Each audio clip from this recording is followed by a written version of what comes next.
새로운 8월달이 시작이 되었습니다. 무슨 말씀을 전해야 할까 여러 가지로 고민하면서 기도하던 중에 주님께서 최근에 계속해서 주시는 깨달음을 여러분들과 함께 나눠야 되겠다 하는 마음을 갖게 되었습니다. 제가 세대 통합 목회에 대해서 우리 교회가 그 길로 가는 것이 이 시대 또 오늘 우리에게 주시는 역사적인 사명이다라고 하는 도전을 받고 여러분들과 함께 꾸준히 그 길을 모색하는 과정에 있는데 그렇게 길을 가면서 하나님의 말씀을 보니까 이 말씀이 저에게 새롭게 다가오는 것이었습니다. 그래서 이전에는 볼 수 없었던 말씀의 모습들이 저에게 드러나고 또 말씀을 전하는 과정에서 새로운 깨달음이 저에게 다가오는 것이었습니다. 물론 새로운 것은 아니지요. 그러나 성경을 볼 때마다 이것이 그 인간의 원리 속에서 우리들이 어떤 방법으로서 택해야 될 것들이 아니라 하나님께서 애초에 우리에게 주신 거룩한 원리였구나라는 사실을 깨닫게 되는 것입니다. 그래서 이번에 8월 동안에는 여러분들과 함께 진리의 대물림이라고 하는 제목을 가지고 성경에서 하나님께서 거룩한 목적으로 우리에게 주신 이 사명을 함께 생각하기를 원합니다. 진리의 대물림이라고 하는 것은 아버지로부터 아들, 딸에게로 또 그 아들과 딸이 자신의 아들, 딸에게로 진리를 전달해 가는 이 과정을 말씀하는 것이죠. 하나님께서는 이런 진리의 대물림을 하나님의 진리를 이 세상에 보존하고 그리고 이것을 전파하며 진리를 가지고 살아가는 하나님의 백성들을 통해서 영광스러운 하나님의 나라를 이루는 하나님의 방법으로 삼으셨다 하는 것입니다. 진리의 대물림을 통해서 하나님의 백성을 이 땅에 보존하시고 진리의 대물림을 통해서 하나님의 나라를 이 땅에 영광스럽게 나타내는 것이 하나님의 뜻이었다는 것이지요. 그리고 이 일을 감당할 수 있도록 모든 주의 백성들의 가정에 부모에게는 영적인 은혜와 능력을 주셨던 것입니다. 이것을 깨닫고 진리를 붙들고 살아가며 이 진리를 후대에게 신실하게 전했던 그 시대는 하나님의 놀라운 은혜를 받은 부흥의 시대였지만 그러나 하나님의 이 말씀을 그저 글과 어떤 제도로만 생각을 하고 차갑게 대했던 사람들의 세대에는 하나님의 은혜가 임하지 않았던 것이죠. 그래서 하나님의 은혜가 놀랍게 임했던 그 시대에 있었던 일이 무엇일까? 성경을 살펴보니 그 시대에 있었던 일은 진리의 대물림이었어요. 진리가 그 다음 세대의 전수가 되느냐, 전수가 되지 않느냐, 이것이 그 이스라엘 백성들의 영적 상황과 하나님의 축복을 보여주는 것이었다는 거죠. 진리가 대물림이 되었다면 그 다음 세대에 놀라운 은혜를 받게 될 것이지만 진리가 대물림이 되지 않았다면 그 다음 세대는 하나님의 은혜가 없는 시대가 될 것이고 그 일로 말미암아 하나님의 징계를 받는 일이 역사 속에 반복이 되었던 거예요. 그래서 모세는 이스라엘 백성들에게 이 이스라엘 백성 공동체를 형성하던 그 초기에 이 사실을 힘써 전했던 것입니다. 오늘 우리가 읽은 신명기서 11장의 말씀은 신명기서 6장 4절 이하의 말씀과 거의 비슷합니다. 오늘 이 말씀이 비슷한 말씀이 반복되는 것은 이것이 아주 중요하다는 사실을 우리에게 가르쳐주고 있는 것입니다. 이러므로 너희는 나의 이 말을 너희의 마음과 뜻에 두고 마음과 뜻에 두어라 하는 것은 보통 이 암송을 의미해요. 하나님의 말씀을 암송해서 이 말씀을 기억하는 것, 이것이 굉장히 중요한 거죠. 말씀을 마음에 새기지 않고 기억하지 않는다면 어떻게 말씀에 순종하며 살 수 있겠습니까? 그래서 말씀에 순종하여 살기 위해서 하나님의 백성들이 힘써야 되는 일 중에 가장 첫 번째 일은 말씀을 마음속에 새기는 일이에요. 말씀을 새기기 위해서 이 말씀을 늘 암송하는 거예요. 우리가 왜 성경을 읽을까요? 성경을 읽는 것도 말씀을 기억하기 위해서예요. 성경을 읽을 때 그냥 기계적으로 읽으면서 오늘 몇 장 읽었다 기록해두고 많이 읽었네, 그렇게 읽으시면 성경을 읽는 그 의미가 많지 않습니다. 성경을 읽어 나갈 때 많이 읽는 것도 중요하지만 그보다 더 중요한 것은 내가 읽은 말씀 중에 오늘 하나님께서 나에게 깨닫게 하시는 말씀이 무엇인가 하는 거예요. 하나님께서 나에게 깨닫게 하시는 그 말씀은 하나님의 의도가 있는 것이거든요. 의도가 있어서 깨닫게 하시는 거예요. 그 말씀이 특별히 나의 죄를 지적하는 말씀일 수도 있습니다. 그것은 하나님의 의도입니다. 내가 이 말씀을 읽어서 하나님께서 나의 이러이러한 잘못된 것들을 깨닫게 하시는구나. 그것이 하나님의 의도지요. 하나님의 말씀은 살아 있습니다. 그것은 하나님께서 오늘 나를 향하여 말씀하신다는 것을 의미하는 거예요. 말씀이 살아있다는 말은 말씀이 나에게 역사하고 있다는 거예요. 즉 하나님이 나에게 뜻을 가지고 지금 직접적으로 말씀하고 계신다는 것을 의미하는 겁니다. 하나님의 말씀은 살아있습니다. 그래서 이 말씀을 읽을 때에 하나님의 말씀이 살아 역사하는 것을 우리들이 늘 기대해야 돼요. 그리고 하나님 앞에 기도하면서 주여 내가 주의 말씀을 읽습니다. 이 말씀이 살아있음을 믿습니다. 하나님께서 저에게 지금 직접 말씀하시는 것을 믿습니다. 이러면서 이 말씀을 읽어야 된다는 것입니다. 그럴 때 이 말씀이 우리로 하여금 교훈하며 때로는 책망하며 때로는 우리를 교정시키며 우리를 바르게 하는 거예요. 하나님의 말씀이 하는 역할이 있어요. 그래서 읽어 나가기 바쁘면은 안 됩니다. 그냥 막 바빠가지고 하나님께서 호이가 잠깐만요 지금 바빠요 오늘 40장 읽어야 됩니다. 그래가지고 막 읽어 나가는 거예요. 그게 아니고 하나님께서 그러니까 아니요 하나님 40장 다 읽고 난 다음에 말씀하세요. 이래가지고 막 어쨌든 오늘 채웁니다. 그렇게 읽어 나갔는데 40장 다 읽고 난 다음에 하나님 무슨 말씀이시죠? 근데 그 다음부터는 안 들려요. 차분하게 말씀을 읽어 나가세요. 그러면 하나님의 말씀이 우리에게 말을 걸어요. 읽어 나가는 말씀이 나에게 말을 걸어요. 야, 마음속에 내가 이런 문제에서 내가 지금 문제가 있구나. 이러한 깨달음이 와요. 이게 지금 말을 걸고 있는 거예요. 그럴 때 이것을 붙들고 하나님 앞에 기도해야죠. 예? 그리고 말씀이 나에게 말을 겁니다. 하나님은 나의 삶을 세밀하게 살피신다. 너를 하나님이 기억하신다. 하나님의 말씀이 나에게 말을 걸어요. 그래서 하나님의 말씀이 나에게 말을 걸고 있다라고 하는 이 사실을 기억하고 언제나 하나님의 말씀을 진실로 대해야 돼요. 그러면서 이 말씀을 마음속에 기억하는 거예요. 하나님이 나에게 말을 거는 특별한 성경 구절이 나옵니다. 그럴 때 그 성경 구절을 여러분이 몇 번이고 다시 반복해 읽으면서 마음속에 새겨야 된다는 거예요. 좀 더 잘하신다면 이 성경 구절을 따로 메모를 해서 그날 이 말씀을 외우시면 좋겠지요.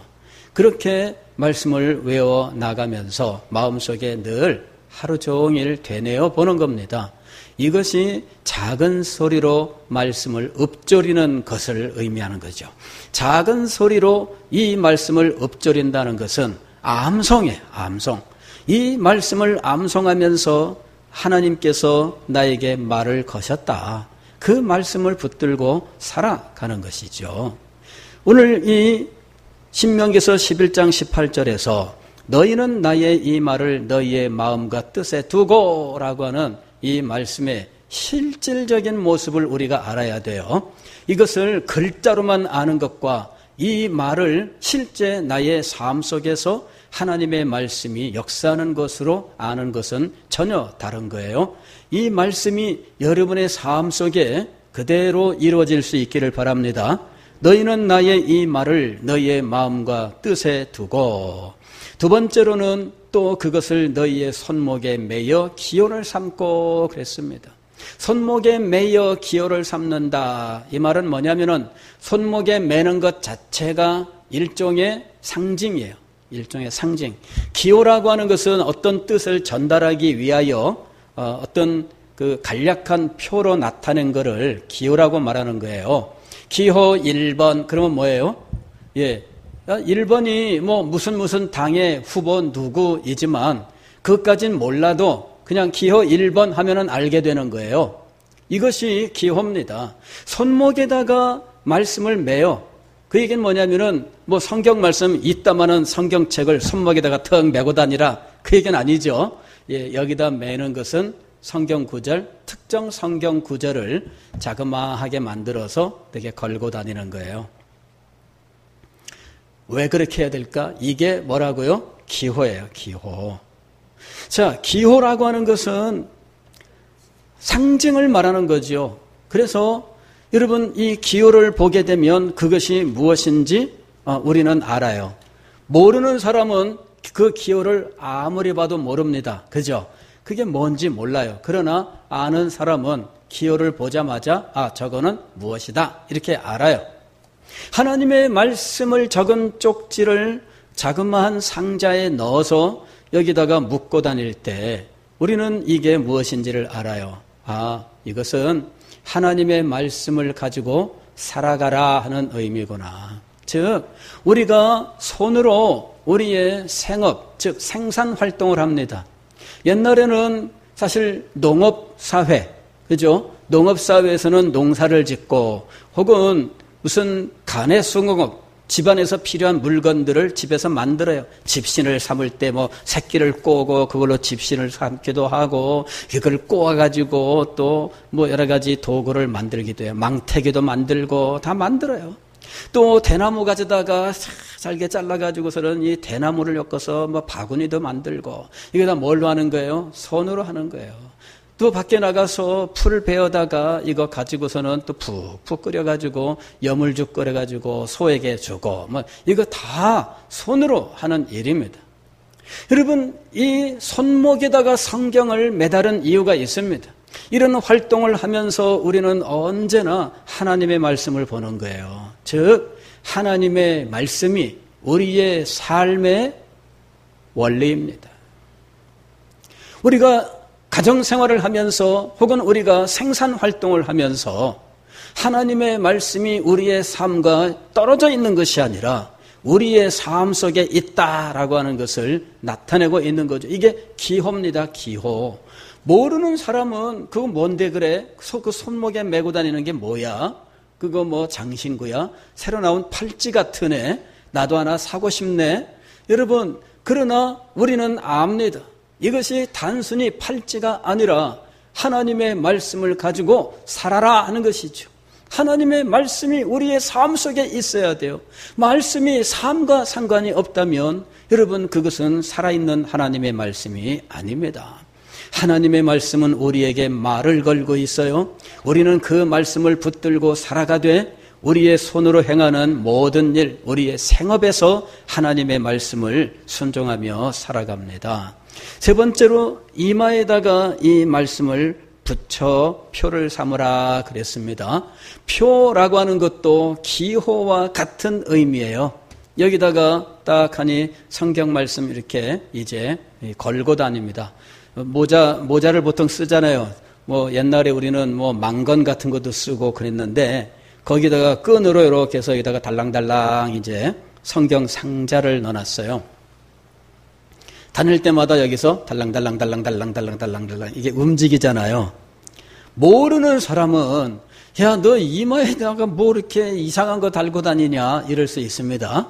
또 그거를 좋아하는 사람은 또, 야, 그거 굉장히 특이한데, 야, 그거 그 패션으로 아주 굉장히 멋지게 보인다. 이러면서 나도 한번 달고 다녀보자. 이래가지고 이 사람도 어디 가서 막 조그마한 거 만들어서 달고 다녀. 딸랑딸랑. 근데 내 상자 속에는 하나님의 말씀이 들어있고 이 사람의 상자 속에는 아무것도 안 들어있어요. 빈 상자예요. 아는 사람만 아는 겁니다. 미간에 하나님의 말씀의 상자를 매달고 다닙니다. 이것이 딸랑딸랑 늘 움직입니다. 이건 무엇을 의미하느냐 하면 하나님의 말씀이 우리의 사상, 우리의 생각의 원리이다라고 하는 것을 상징하고 있는 거예요. 하나님의 말씀이 우리의 생각의 원리가 돼야 돼요. 이 사람이 무슨 생각을 할 때 우리가 이 세상의 일들을 볼 때 이 세상을 보는 그 원리가 어디에 들어있느냐 하면 우리의 이 머릿속에 우리의 사상 속에 들어있는 거예요. 이 속에 들어있는 원리에 따라서 우리는 이 세상에서 일어나는 일을 목격하는 해석을 하게 되어 있는 거예요. 어디서 지진이 일어났습니다. 그래, 교회에서 목사님이 이제 설교하면서 이런 지진이 있을 때 우리는 이것이 하나님 앞에서 정신 차려야 될 때인 줄을 알고 우리는 회개해야 됩니다. 우리의 죄를 회개해야 됩니다. 이렇게 설교했어요. 자, 모르는 사람은 이 설교를 들을 때 야, 저 교회 목사는 이 세상에서 지진이 일어나서 지금 사람들이 고통당하고 무서워하고 있는데 무슨 죄가 어떻고 야, 참 기독교 이상하다 막 그럽니다. 그러나 우리는 알아요. 우리는 모두 이해를 합니다. 하나님이 살아계시고 지금도 역사 속에 역사하시며 이 세상에서 일어나는 그 어떤 일 하나도 하나님의 행하신 일이 아닌 일이 없으며 그 모든 일들을 하나님은 의미 없이 행하시는 것이 아니라 의미를 가지고 행하신다는 거죠. 우리는 분명히 이 일을 알고 있어요. 이런 일들이 모두 어디에 들어있어요? 우리의 머릿속에, 우리의 사상 속에 들어있습니다. 우리의 사상 속에 이 세상에 대하여 이러이러하다라고 하는 분명한 원리가 들어있는데 이것이 바로 세계관이에요.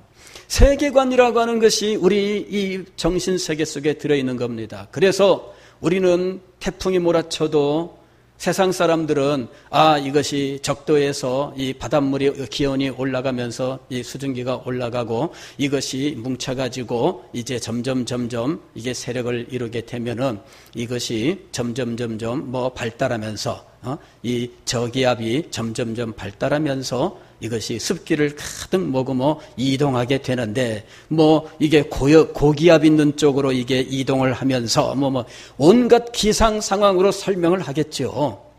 우리도 그렇게 설명할 수 있어요. 다만 그 모든 자연 법칙을 만드신 하나님, 그 자연 법칙이 그대로 적용되게 하시는 하나님, 그리고 수없이 많은 변수를 가지고 이 태풍을 이끌어 가시는 하나님, 그분이 이 일을 어떻게 의도를 가지고 행하신다 하는 거죠.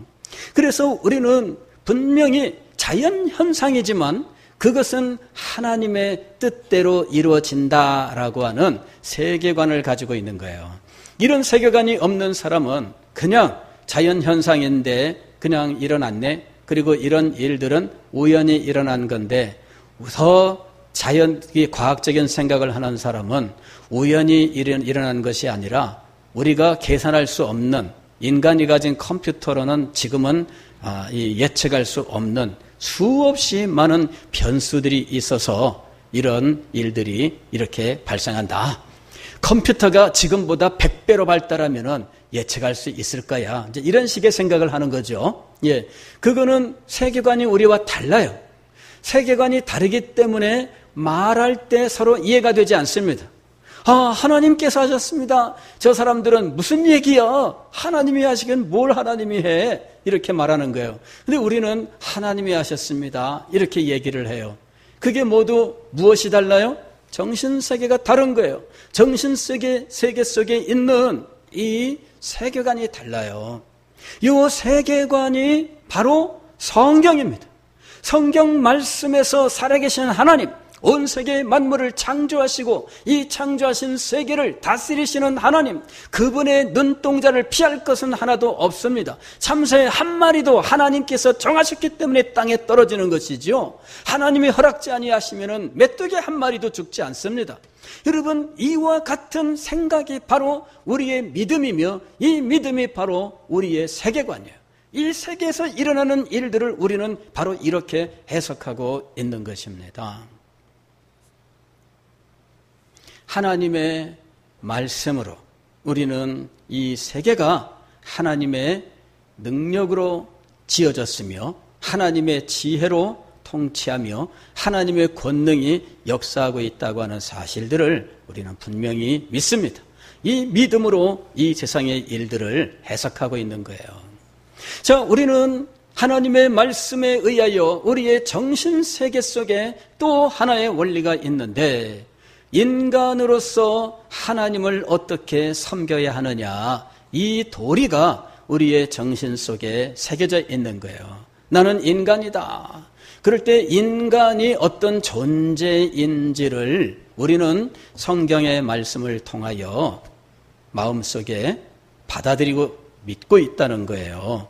우리는 인간에 대하여 이런 믿음을 가지고 있습니다.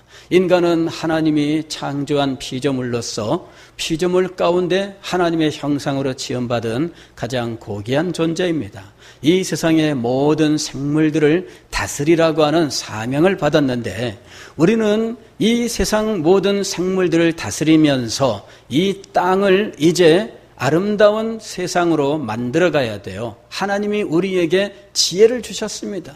그리고 이 땅을 이렇게 해나가는 동안에 우리는 남자와 여자가 가정을 이루고 자녀를 낳으며 이 자녀를 경건한 자녀로 양육하고, 이 자녀들이 이제 번성하여 하나님의 백성들이 온 세상에 충만하게 되어야 한다라고 하는 것이죠. 바로 이것이 우리가 인간에 대해서 가지고 있는 생각이에요. 그러나 세상 사람들은 그 상자 속이 비어 있어요. 우리의 상자 속에는 하나님의 말씀이 있고 그 말씀의 원리가 우리의 정신세계 속에 작용합니다. 그러나 세상 사람들이 아무리 멋진 이 상자를 이마에 달고 다녀도 그 상자는 비어 있어요. 그 상자 속에 기껏 넣는 것이 진화론, 이런 것들을 넣고 있는 거예요. 그래서 세상 사람들은 정신세계 속에 인간에 대한 이해가 우리와 전혀 달라요. 그들은 인간은 진화 과정 속에서 최초의 이 단세포 생명체로부터 이 시작을 해서, 애초에는 이 세상에 생명체가 없었는데 이 생명체가 어느 날 우연히 생겼어요. 우연히 생명체가 생겼는데 이 세포 하나짜리 아주 단순한 생명체가 오랜 세월이 흐르는 동안에 2개의 세포를 가진 생명체로 4개의 세포를 가진 생명체로 점점 발달하더니 오늘날 우리 인간이 되었다는 거예요. 그리고 이런 발달 과정의 모든 생명체는 다 동등합니다. 왜? 저들도 진화의 과정에 있고 나도 진화의 과정에 있고 다 똑같아요. 이런 그 자연주의, 이런 생각, 이것이 바로 진화론입니다. 자연주의를 가지면 어떤 생각을 갖느냐면 인간은 다른 짐승들과 다를 바가 하나도 없다라고 하는 거죠. 인간이 개보다 더 존중받아야 될 이유가 어디 있어요? 다 똑같이 진화의 과정 속에 있을 뿐인데, 걔는 우리와 인간과 다른 진화의 계통을 따라왔을 뿐이지 나보다 열등하거나 그런 거 하나도 아니다는 거죠. 개와 사람이 똑같아. 자, 이 개와 사람이 똑같다가 여러분 어디까지 가느냐 하면은 개와 사람이 결혼해도 된다까지 가는 거예요. 예. 개와 사람이 결혼해도 된다까지 가는 겁니다. 왜냐하면은 자연에 있는 모든 짐승들이 인간과 똑같기 때문에 결혼하지 못할 이유가 어디 있어요? 이렇게 물어보면은 여러분 뭐라고 하시겠어요? 그거 결혼하지 못할 이유가 어디 있어요? 지금 10월 초에 부산에서 퀴어 축제라고 하는 것이 아마 계획된 모양입니다. 그 사람들이 주장하는 게 뭐냐면 바로 이런 거예요. 바로 이런 거예요. 예. 남자끼리 결혼 왜 못해? 여자끼리 왜 결혼 왜 못해? 그리고 그것이 처음 나오는 주장이면서 그 주장에 이제 연달아서 나오는 것들이 있는데 그게 뭐냐 그러면은 짐승하고는 왜 결혼 못해? 그게 이제 그 다음에 따라 나오는 거예요. 그런 사람들이 우리나라에 있습니다. 그리고 외국에는 실제로 이 개에게 웨딩드레스를 입히고 결혼식을 해서 웨딩 사진 촬영해가지고 올리는 사람들도 있고요. 결혼 증명서를 발급해주는 사이트도 있어요. 예, 그런 정도가 아니라 이게요, 참 이게 주일날 아침에 말씀드리기 곤란합니다만은 우리가 알아야 돼. 이게 왜 이 홍등가라고 하는 게 있잖아요. 소위 말하면은 이 성을 매매하는 이러한 곳입니다. 그런데 그곳에 가면은 여자가 있는 것이 아니라 개가 있는 홍등가가 있어요.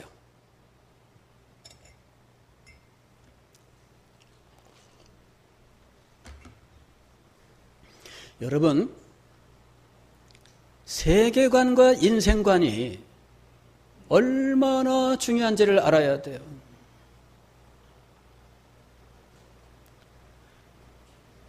이 세계관과 인생관이 잘못되면 우리는 우리와 전혀 다른 사람을 만나게 되는 거예요. 실제로 자기 자녀들이 전혀 다른 생각을 하면서 살아가는 이러한 그 상황 속에 처한 부모들이 있어요. 견딜 수 없죠. 견딜 수 없죠.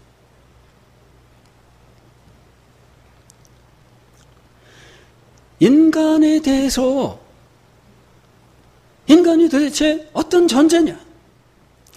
우리는 성경을 통하여 하나님께서 남자와 여자로 만드셨다. 그래서 한 남자와 한 여자가 결혼하고 이 두 사람이 자녀를 낳아 경건한 자녀들로 하나님의 나라를 이루어야 한다. 이렇게 우리는 믿고 있어요. 이것이 성경에서 가르치고 있는 겁니다.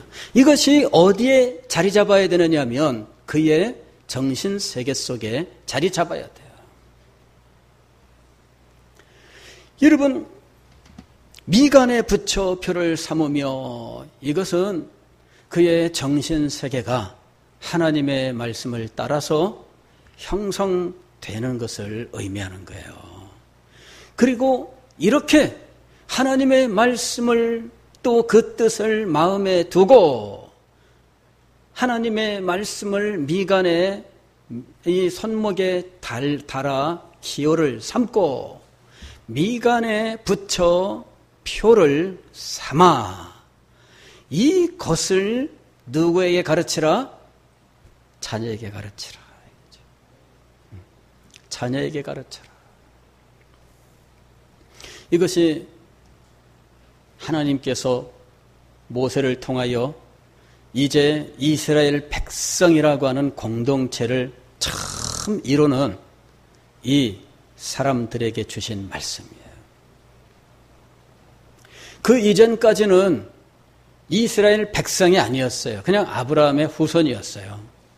그런데 아브라함의 후손이 이스라엘이 되는 때입니다. 이스라엘 백성이 되는 거예요.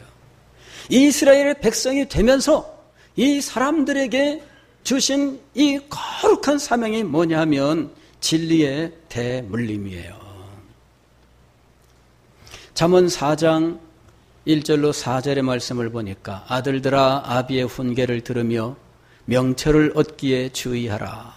내가 선한 도리를 너희에게 전하노니 내 법을 떠나지 말라. 나도 내 아버지에게 아들이었으며 3절에 보면은 나도 내 아버지의 무엇이었다고요? 아들이었으며 내 어머니 보기에 유약한 외아들이었노라. 아버지가 내게 가르쳐 이르기를 내 말을 내 마음에 두라. 내 명령을 지키라. 그리하면 살리라. 자기도 아버지에게 배운 거예요. 그냥 아버지가 말씀을 그냥 읽어주고 끝. 그게 아닙니다. 아버지는 어떤 아버지였어요?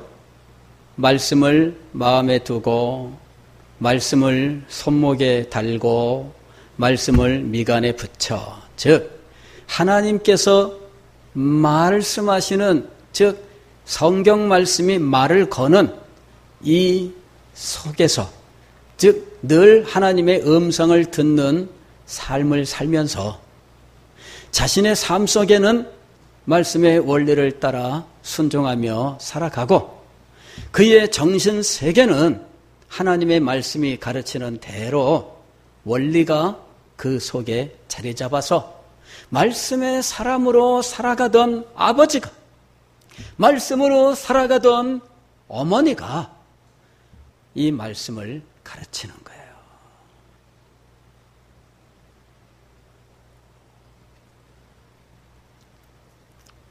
역대상 28장 9절 말씀을 보면은 다윗이 솔로몬에게 이렇게 교훈을 합니다.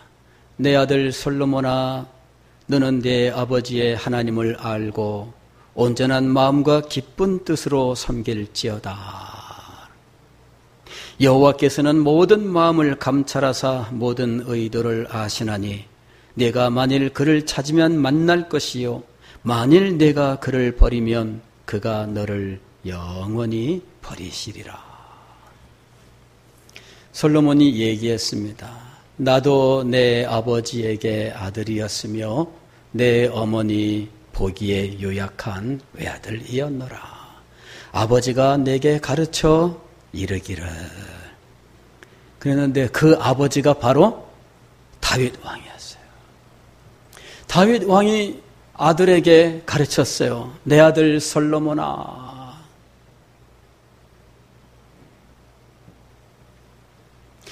여러분, 이스라엘 백성들에게 각 가정에서 이 일이 잘 전수되고 있을 때, 그때 그 나라가 부흥한 겁니다. 그런데 이 일이 사라지면 어떻게 될까요? 지금은 잘 되는 것처럼 보이지만 그러나 뿌리가 없어서 그만 끊어지고 마는 거예요. 대가 끊기는 거잖아요. 오늘 우리 교회의 부흥은 무엇에 달려 있는가? 가정에 달려 있어요. 우리 성도들의 가정에 이 말씀의 부흥이 있어야 되고 이 말씀의 대물림이 살아 있어야 됩니다. 우리 가정에서 말씀의 대물림이 사라지면 뿌리가 끊기는 거예요. 대가 끊기는 거예요. 대가 끊기는 이 일이 일어나면 여러분, 이 교회의 다음 세대는 사라지고 마는 거예요. 다음 세대를 살리는 길, 아니 이것은 방법이라기보다는 하나님께서 하나님의 나라를 이 땅에 창대케 하시는 하나님의 방법으로 주신 것인데, 진리를 대물림하라. 이것이 생기 있게, 생명력 있게 각 가정에서 진행이 되어야 된다는 이야기예요.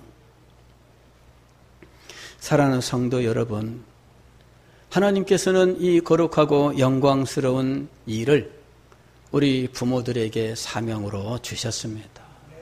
그리고 부모들은 이 사명을 감당하면서 자녀들에게 공경을 받게 하셨어요.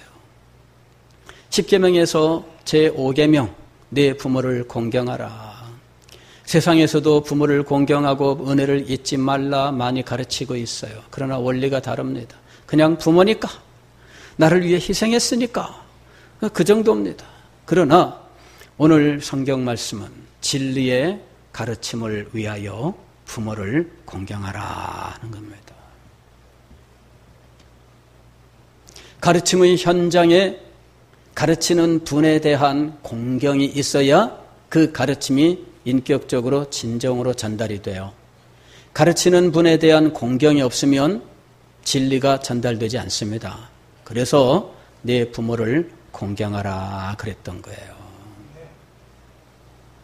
모든 부모들은 자녀들의 공경을 마땅히 받아야 하지만 진리를 가르치며 진리를 전수하는 사람들이기 때문에 더욱더 공경을 받아야 됩니다.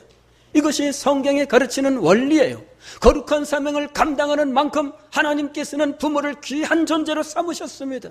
이 거룩한 사명을 감당할 수 있도록 하나님께서는 부모들에게 놀라운 은혜와 능력을 베풀어 주셨던 것입니다. 이 사명을 마음에 새기고 하나님 앞에 기도하며 이 사명을 감당하는 부모들에게는 하나님께서 놀라운 은혜와 능력을 주실 줄 믿습니다.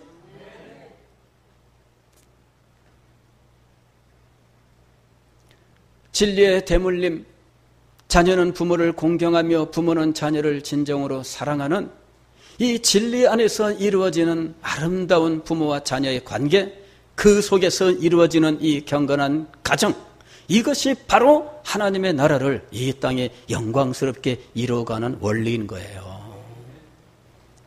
사랑하는 성도 여러분, 우리는 소망을 가져야 됩니다.